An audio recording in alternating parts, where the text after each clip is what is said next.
본문은 솔로몬이 7년간에 걸쳐서 성전 건축을 완성하고 그 이후에 이제 봉헌식을 하는 그런 장면이 오늘 본문이에요. 솔로몬이 어떻게 이렇게 위대한 왕이 될 수 있었을까? 솔로몬이 될 수 있었던 비결은 첫째는 하나님의 은혜입니다. 전적인 하나님의 은혜예요.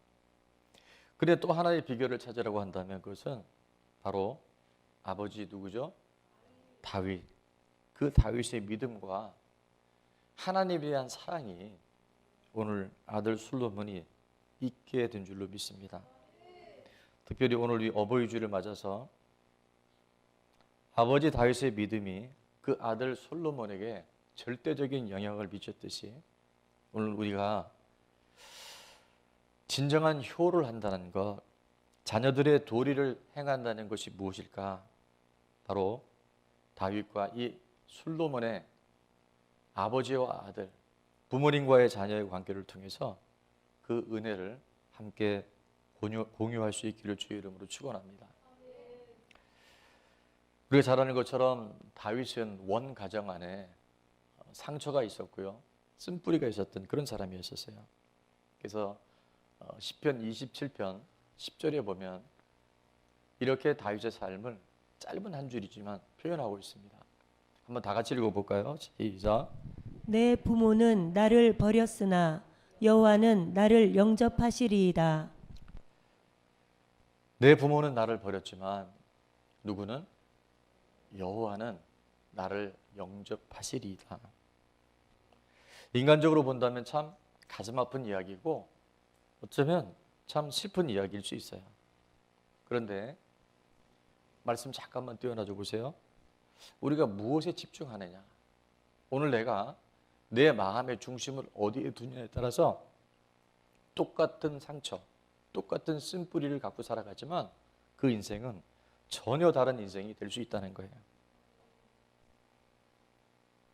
다윗은 비록 부모님의 사랑, 부모님의 인정은 받지 못했지만 그 부모님의 채워지지 않는 그 영역에 마음을 빼앗기지 않고 없는 것에 그 마음을 그가 휘둘리지 않고 이런 고백을 합니다.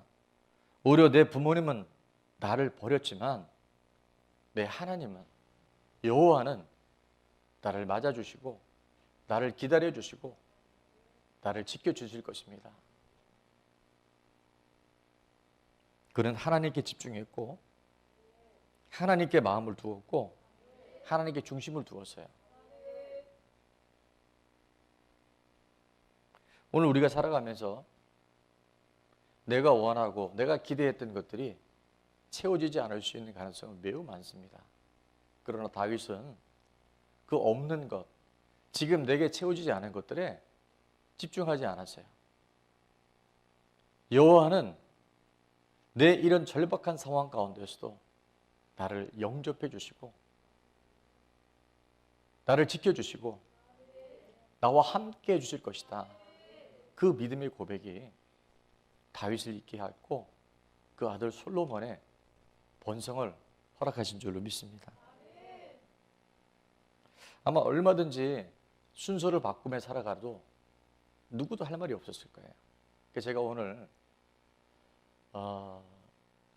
새로운 번역을 하나 제가 소개를 하려고 그래요. 그게 뭐냐면 인본역입니다. 인본주의 역이에요. 아주 리얼하게 말하면 마귀역이에요.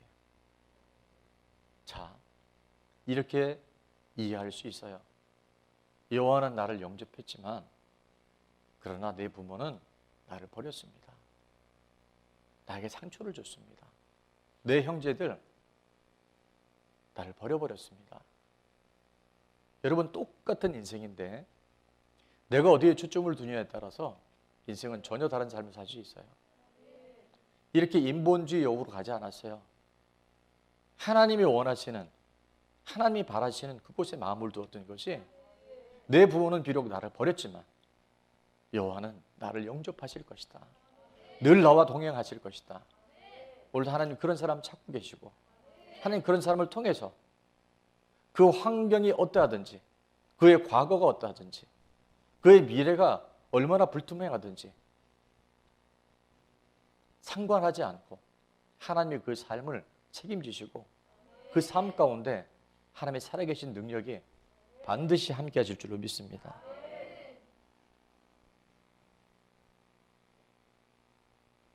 사건은 바꾸지 못하고요. 환경, 우리 힘으로 바꾸지 못해요. 사람, 좀 변했으면 좋겠는데 만만치 않습니다. 그러나 우리가 할 수 있는 것이 있어요. 내가 지금 무엇에 집중하느냐, 내가 지금 무엇을 보느냐, 내 마음의 중심이 어디에 있느냐, 그래서 내가 선택할 수 있어요. 다윗이 부모는 비록 나를 버렸지만, 형제들은 나를 왕따시켰지만, 그러나 나는 하나님께 집중하겠다. 내 하나님이 나를 지켜주실 것이다.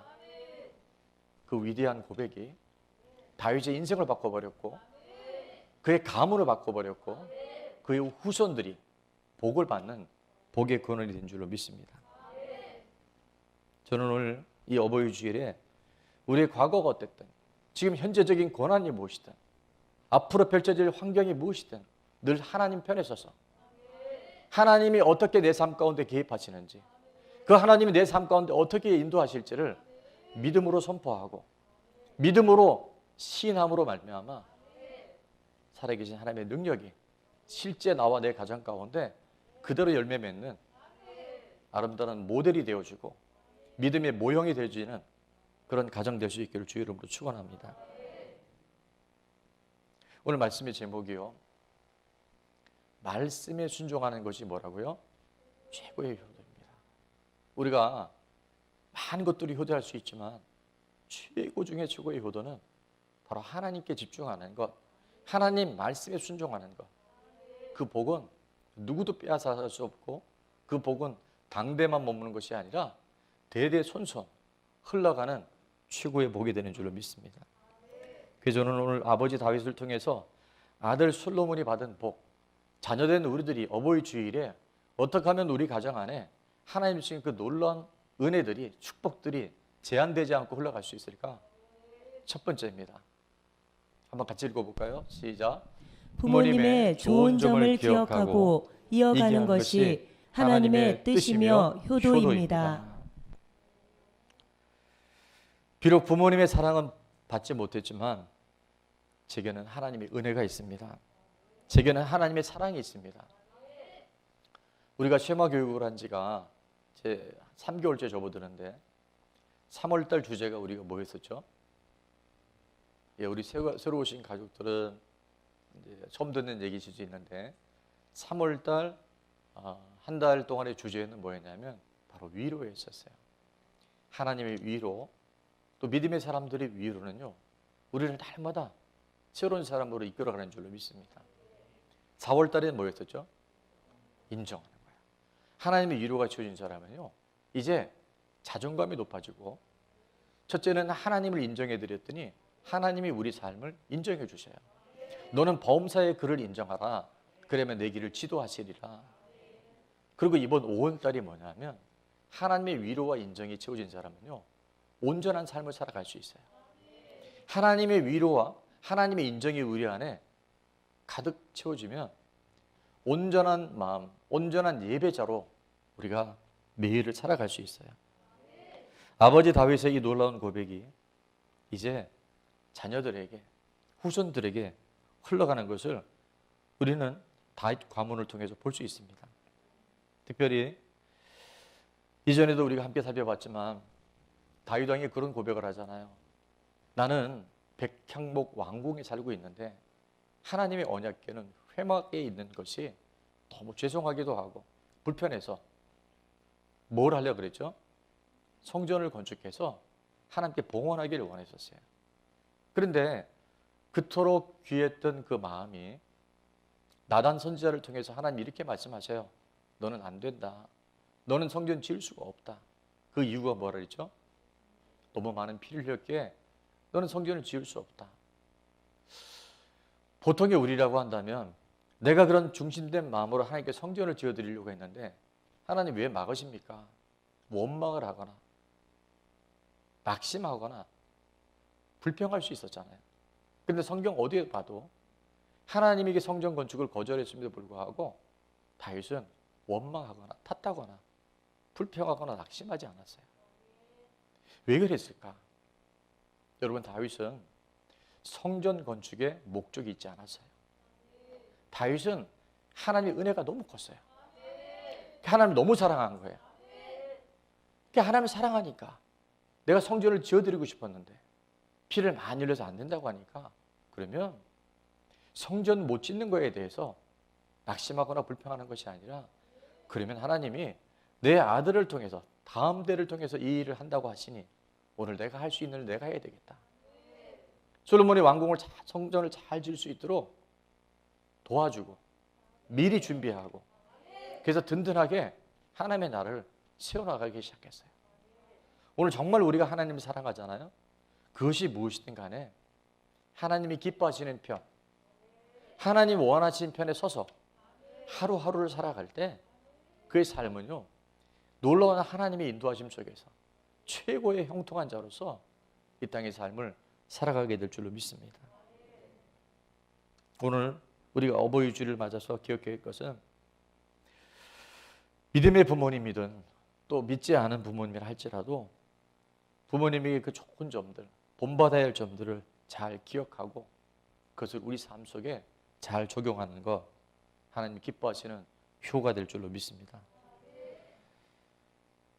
비록 믿지 않은 부모님이라 할지라도 하나님은 그 부모님에게 하나님의 형상을 따라 주신 것들이 참 많이 있어요. 발견하고 그것을 이어갈 수 있는 놀라운 하나님의 사람들 될 수 있기를 다시 한번 축원합니다. 저희 아버님은 이제 돌아가셨는데 제 기억에는 참 긍휼이 많으신 분이셨어요. 그래서 누가 어렵다 그러면, 누가 힘들다 그러면 본인의 상황과 관계없이 늘 남을 도와주고 섬기고 그랬던 것이 제 마음에 이렇게 새겨져 있어요. 저희 어머니가 이제 건강이 안 좋아서 중환자실에 계시는데 어제도 병실에 병문안을 갔더니 많이 이제 힘든 시간들을 보내고 계신데, 저희 어머니 첫 번째 굉장히 부지런하신 분이었어요. 평생을 새벽 기도를 안 빠지시고 3시, 4시에 일어나셔서 저 시간 꼭 기도하고, 그 다음에 말씀을 굉장히 많이 암송하셔서 성경 암송 대회를 하면 저희 어머니가 맨 뒤에 순서를 놔요. 왜냐하면 앞에 시작을 하면 끝이 없이 암송을 하기 때문에. 그래서 하다가 이제 심사위원 하는 우리 목사님이나 장로님들이 그만하라고 그러세요. 마태복음을 통째로 외우시고 로마서 8장, 시편을 상당수 장을 다 외우시니, 물론 지금은 연로하셔서 다는 기억 못하시지만 가면 시편 23편은 꼭 무슨 녹음기 틀어놓은 것처럼 이렇게 딱 누르면 그냥 나와요. 그런 좋은 점들, 저희 육신의 아버님이 어머님이 다 좋은 건 아니었지만 부모님 안에 있는 좋은 것들을 우리가 믿음의 유산으로 삼고 또 내가 그 삶으로 이어가는 것, 첫째는 그것이 하나님의 뜻이고 또 부모님을 향한 최고의 효도가 될 줄로 믿습니다. 두 번째, 우리가 이 어버이 주일에 또 하나 기억해야 할 것은 뭐냐면, 자막을 보면서 한번 할까요? 부모님의 실수를 반복하지 않는 것이 바로 하나님의 뜻이고 효도하는 것입니다. 무엇을 반복하지 않는 것? 부모님의 실수, 부모님의 그 연약함을 내가 그걸 답습하면 안 돼요. 반복하면 안 돼요. 그래서 온전하게 하나님의 뜻을 분별하며 살아나갈 때 오늘 우리 당대의 삶이 회복이 일어날 거고 우리 자녀들 안에 새로운 하나님의 은혜 물줄기가 흘러가게 될 줄로 믿습니다. 사무엘 하에 우리 이미 들었지만 나곤 타작 바닥에서 언약궤를 다윗이 모셔올라 했는데 그때 아주 큰 불상사가 일어납니다. 언약궤를 실은 소가 이제 그 수레에다 언약궤를 실었는데 그 수레에 실은 언약궤를 모시고 가다가 소가 뛰었어요. 그랬더니 우사라고 하는 사람이 그 뛰는 언약궤를 잡는 순간 즉사해버립니다. 정말 불상사가 일어난 거죠. 그 일 때문에 다윗은 그 언약궤를 다윗성으로 모셔오지 못하고 오벳에돔이라는 사람이 3개월 동안 그 언약궤를 모시는데 그 오벳에돔의 가정이요, 정말 요즘의 말로 대박의 복을 받아요. 하나님의 언약궤를 모신다는 것, 말씀 중심의 삶을 살아간다는 것은 이 땅의 최고의 복을 누리며 전하는 것인 줄 믿습니다. 자, 그때 왜 이런 일이 일어났는가? 우리는 성경적 근원, 하나님의 말씀이 무엇인지 정확히 알아야 되는데요. 민수기 4장 15절에 보면 다윗도 알았고 당시의 제사장들이 이 말씀을 알고 있었는데 언약궤를 수레에 실었고 소가 이끌어갔던 불상사의 원인이 무엇인지 이렇게 나옵니다. 진영이 떠날 때 아론과 그의 아들들이 성소와 성소의 모든 기구 덮는 일을 마치거든 누가? 고핫 자손들이, 레위 자손입니다. 레위의 고핫 자손들이 와서 어떻게 하라 그랬어요? 매라 그랬어요. 근데 그들은 수레에 실었다는 겁니다. 그러나 성물은 뭐 하지 마라? 근데 언약궤 우사가 손을 댄 거예요. 그러니까 지금 하나님의 말씀을 지켰습니까? 어겼습니까? 계속 어겼죠. 그들이 어떻게 하리라? 죽으리라. 회막 물건 중에서 이것들은 누가? 고핫 자손이 맬 것이며, 민수기에서 하나님은 모세를 통해서 분명히 이 말씀을 주셨어요. 성물은, 특히 언약궤는 레위인들 중 고핫 자손들이 메고 가라고 하는 것이 하나님의 명령이었는데 그것을 소홀히 여기고 그를 무시했었을 때 정말 끔찍한 불상사가 일어났던 거죠. 근데 오늘 보면 아들 솔로몬은 그때 그 아버지의 실수를 기억하고 반복하지 않습니다. 오늘 본문에 2절과 4절에 이 말씀이 잘 기록이 되어 있는데요. 이에 솔로몬이 여호와의 언약궤를 다윗성 곧 시온에서부터 어떻게 합니까? 이제는 메어 올리고자 하여. 아멘. 이스라엘 장로들과 모든 지파의 우두머리 곧 이스라엘 자손의 족장들을 다 예루살렘으로 소집하니 일곱째 달 절기에 이스라엘 모든 사람이 다 왕에게로 모이고 4절 말씀 우리 한번 다 같이 읽어볼까요? 시작. 이스라엘 장로들이 이름에 레위 사람들이 궤를 매니라. 아멘. 동일한 실수를 반복하지 않아요. 레위 자손 고핫에 의해서 어깨에 궤를 메고 이제 성전으로 언약궤를 모셔갑니다. 부모님의 실수를 반복하지 않는 것, 그것이 하나님의 뜻입니다. 그리고 그것이 효를 하는 거예요. 그것을 위해서 여러분 깨어 있으셔야 돼요. 자녀들은 말한 대로 크지 않고 뭐한 대로 큰다? 본대로 큽니다. 여러분, 우리 자녀들이 말한 대로 클 것 같았으면요, 우리 자녀들 벌써 여기 있지 않을 거예요. 여러분도 여기 있지 않을 거예요. 벌써 뭐 어디에 가 있을 거예요. 절대 사람은 말로 크지 않아요. 일본 속담에도 그런 얘기 있다 그랬죠. 자녀는 부모의 뭘 보고 큰다? 등을 보고 커요. 말한 대로 크지 않습니다. 본대로 커요. 여러분이 성장하면서 내가 크면 난 저렇게 하지 않아야지 라고 했던 거 여러분의 삶을 한번 이렇게 반추해 보세요. 거의 대부분 반복하는 것은 매우 많습니다. 나는 절대 그렇게 안 할 거야. 나는 내 아버지처럼 안 할 거야. 내 어머니처럼 안 할 거야. 근데 나이가 들면서 보면 그래서 내가 하고 있어요. 더 속상한 거 있죠. 우리 애들한테도 또 그게 가요. 여러분, 이것이 예수님의 이름으로 복음으로 끊어져야 할 줄로 믿습니다. 솔로몬은 그것을 역전시켜버린 거예요. 아버지의 실수를 반복하지 않는 것.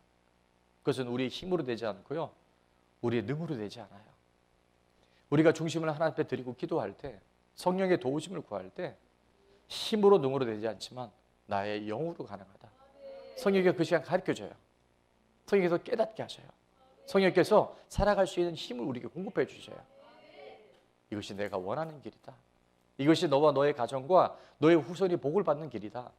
성경에서 가르쳐 주실 때 여러분, 고집 피우지 말고 습관적으로 살지 말고 그것이 안 좋은 것이 분명하다면 과감하게 돌이킬 수 있는, 갈아탈 수 있는, 이제는 그 자리에 머물지 않을 수 있는 결단이 있기를 주의 이름으로 축원합니다.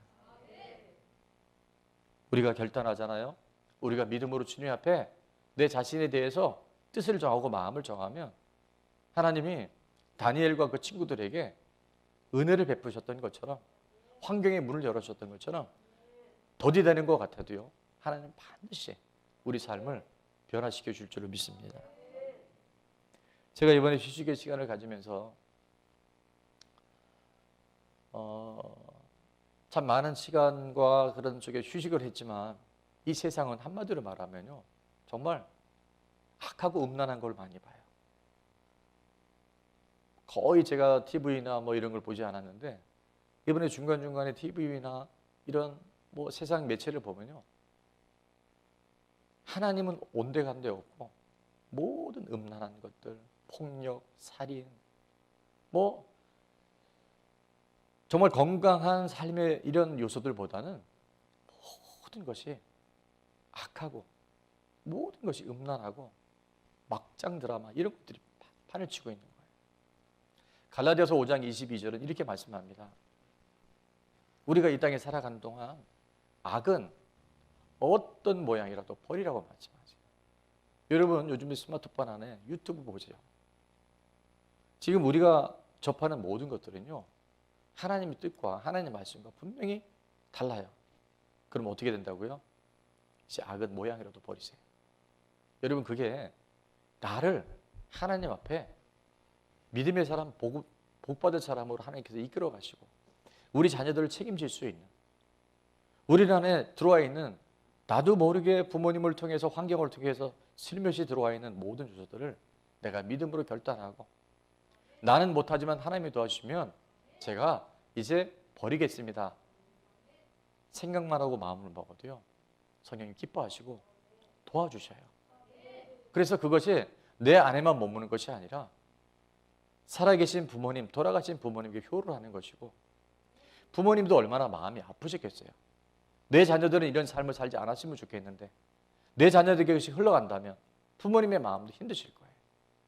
그뿐만 아니라 아직도 내 안에 그런 것이 있다고 한다면, 그런 요소들로 인해서 우리 가정이 하나님이 주시는 복과 은혜를 누리지 못한다고 한다면, 이제 오늘 솔로몬이 레위 자손을 통해서 언약궤를 어깨에 맸듯이 이제는 돌이키고 하나님이 원하시는 곳에 우리 삶을 순종하며 나갈 수 있는 그런 결단이 있기를 주의 이름으로 축원합니다. 내가 먼저 하나님 앞에 바로 서고 부모님의 좋은 유산을 흘려받아서 우리 자녀들이 믿음의 가문을 이루는, 먼 날 주님 앞에 섰을 때 우리 자녀들이 여러분을 통해서 또 부모님을 통해서 참 내가 복받은 하나님의 가정에 하나님의 은혜로 살았다고 하는 그런 귀한 고백이 있기를 주의 이름으로 축원합니다. 끝으로 우리가 놓쳐서는 안 되는 것이 있는데, 그것은 바로 우리 자막을 보면서 한번 읽어볼까요?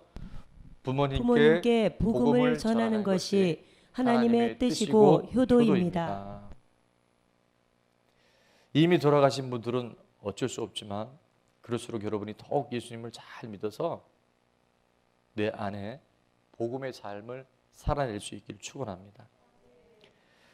아직 살아계신 부모님이 계신다고 한다면 여러분 꼭 부모님들을 복음으로 섬기세요. 복음을 전하십시오.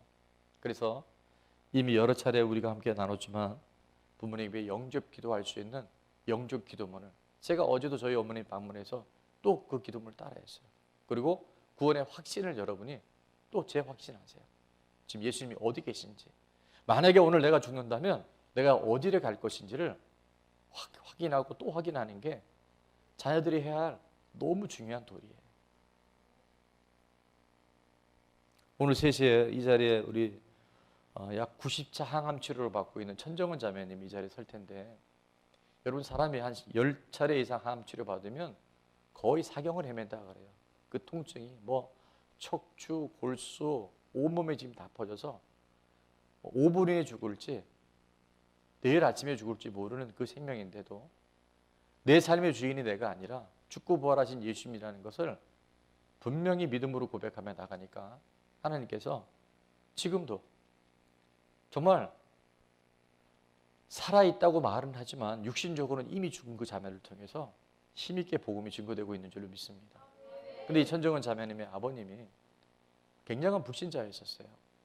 교회라고 한다면 굉장히 거부만을 갖고 있는 분이었는데 이 딸이 예수님을 믿고 그 죽음 앞에서도 두려워하지 않고 당당한 모습을 보면서 그 아버님이 예수님을 영접하고 지금은 든든한 영적 후원자가 됐고요. 중보기도자로 아버지가 서 계신 거예요. 우리가 자녀들의 가장 큰 도리는 뭐냐면 아직 예수님을 모르는, 아직 구원받지 못한 부모님들에게 우리가 복음을 전하는 거예요. 그리고 부모님에서 기도하는 거예요. 하나님 반드시 그 기도에 응답하실 줄로 믿습니다. 출애굽기 20장 12절에 이렇게 말씀합니다. 10계명 중에 5계명이기도 하죠. 10계명은 총 10계명이 되어 있잖아요. 1계명부터 3계명까지는 하나님에 대한 계명이고 4계명은 오늘처럼 안식일, 주일을 거룩하게 지켜라. 그리고 사람에 대한 계명의 첫 번째가 바로 5계명인데 다 같이 한번 읽습니다. 시작. 내 부모를 공경하라. 그리하면 내 하나님 여호와가 내게 준 땅에서 내 생명이 길리라. 아멘. 에베소 6장 1절부터 3절까지 말씀입니다. 자녀들아 주 안에서 너희 부모에게 순종하라. 이것이 옳으니라. 내 아버지와 어머니를 공경하라. 이것은 약속이 있는 첫 계명이니 이로써 내가 잘 되고 땅에서 장수하리라. 아멘. 서울여자대학교에서 사랑의 엽서 공모를 했는데 거기에 대상작입니다. 제가 잠깐 읽도록 할게요. 나에게 티끌 하나 주지 않는 거린들이 내게 손을 내밀 때면 불쌍하다고 생각했습니다. 그러나 나에게 전부를 준 어머니와 아버지가 불쌍하다고 생각해 본 적은 없습니다. 나한테 밥 한 번 사준 친구들과 선배들은 고마웠습니다. 답례하고 싶어서 불러냅니다. 그러나 날 위해 밥을 짓고 밤늦게까지 기다리는 어머니 아버지께는 감사하다고 생각해 본 적은 없습니다. 실제로 존재하지도 않는 드라마 속 배우들 가정사에 그들을 대신해 눈물을 흘렸습니다. 그러나 일상에 지치고 힘든 어머니와 아버지를 위해 진심으로 눈물을 흘려본 적은 없습니다. 골방에 누워 아파하시던 어머니 아버지 걱정은 제대로 한 번도 해본 적이 없었습니다. 친구와 애인에게는 사소한 잘못 하나에도 미안하다고 사과하고 용서를 구했습니다. 그러나 어머니 아버지에게는 잘못은 셀 수도 없이 많아도 용서를 구하지 않았습니다. 죄송합니다. 죄송합니다. 그리고 제가 마지막 넣은 구절입니다. 사랑합니다. 사랑합니다. 2021년 어버이 주일을 맞아서 저는 여러분에게 다시 한번 도전합니다. 부모님의 좋은 점을 기억하고 그것을 이어가는 것이 바로 하나님의 뜻이고 진정한 효입니다. 부모님의 실수를 반복하지 않는 것, 그것이 바로 하나님의 뜻이고 우리가 효를 하는 것입니다. 그리고 살아계신 부모님께는 복음을 전하는 것, 예수 그리스도가 누구신지를 우리가 삶을 통해서, 입술을 통해서 증거하는 것, 하나님의 뜻이고 최고의 효도가 되는 줄로 믿습니다. 양동두 시인이라고, 시인이 아니죠, 국문학자인데 이분이 쓴 글을 곡으로 너무나 우리가 많이 부르는 노래 중에 하나입니다. 어머님의 마음. 나실제 괴로움 다 잊으시고 기를째 밤낮으로 애쓰는 마음. 진자리 마른 자리 갈아 누시며 손발이 다 닳도록 고생하시네. 하늘 아래 그 무엇이 넓다 하리요. 어머님의 희생은 가히 없어라. 어려서는 안고 업고 얼려주시고 자라선 문기되어 기다리는 맘. 알을 쌓아 그를 때 쌓아 자식 생각에 고우시던 이마 위에 주름이 가득. 땅 위에 그 무엇이 높다 하리요. 어머님의 정성은 지극하여라. 사람의 마음속엔 온 가지 소원, 어머님의 마음속엔 오직 한 가지. 아낌없이 일생을 자식 위하여 살과 뼈를 깎아서 바치는 마음. 인간의 그 무엇이 거룩하오리. 어머님의 사랑은 그지없어라. 믿음의 가문, 다윗을 통해서 솔로몬과 그 후손이 곳곳마다 성경을 기록합니다. 그 아버지 다윗을 생각하사 다윗을 위하여 오늘 그 아름다운 믿음의 유산이 저를 통해서, 여러분을 통해서, 내가 오늘 부모님에게 진정한 효를 통해서 우리 가정 안에, 가문 안에 흘러가는 놀라운 은혜가 있기를 다시 한번 주님의 이름으로 축원합니다. 우리 어머님의 마음 함께 찬양으로 올려드리겠습니다.